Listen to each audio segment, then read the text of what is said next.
Hi friends, কেমন আছেন আপনারা সবাই? দেশ ও দেশের বাইরে যে যেখানে আছেন আমার ভাই বোন বন্ধুরা, আজকে আপনাদেরকে একটি রেসিপি দেখাচ্ছি। আজকে রান্না করছি নোনা ইলিশ। এই নোনা ইলিশটা এত সুন্দর মজা করে আমার খেতে ভালো লাগে। এই দেখুন নোনা ইলিশটা কত সুন্দরভাবে আমি রান্না করছি।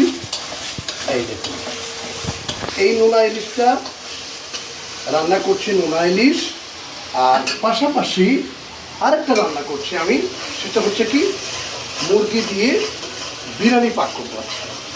এটাও রেডি করে ফেলেছি। এই দুটি রেসিপি একসঙ্গে আমরা দিচ্ছি আপনাদের জন্য।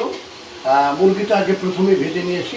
এই দেখুন, প্রথমে মুরগিটা আমি ভেজে নিয়েছি, একটু মশলা দিয়ে সুন্দর করে ভেজে নিয়েছি, কড়া করে ভেজে নিয়েছি পানিটা ছেঁকে দিয়ে।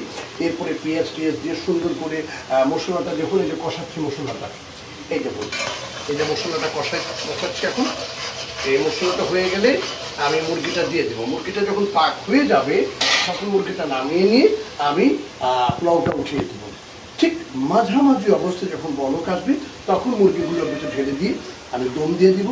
খেতে যে কী মজা, আমার এখনই খেতে ইচ্ছে করছে। তো আপনারা রেসিপিটা অবশ্যই টের পাবেন, কিন্তু সবচেয়ে বেশি মজা পাবেন এই যে দেখুন নোনা ইলিশ। নোনা ইলিশ কীভাবে তৈরি করি দেখুন আপনারা। এই নোনা ইলিশটা মজা করে খাবেন। রসুন দিয়েছি, তারপরে পেঁয়াজ মুড়ি, কত সুন্দরভাবে একটু পরে দুটা কাঁচা লঙ্কা দিয়ে দেবেন ভিতরে, কাঁচা মরিচ।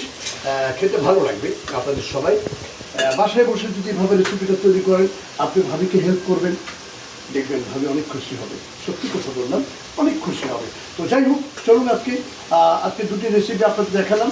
যে যেখানে আছেন সবাই ভালো থাকবেন, সুস্থ থাকবেন। আমার লাইক কমেন্ট শেয়ার দিবেন, দেশ বিদেশ থেকে বেশি বেশি করে শেয়ার দিবেন। আমি আমার জীবাদন আপনার সঙ্গে আছি। Thank you.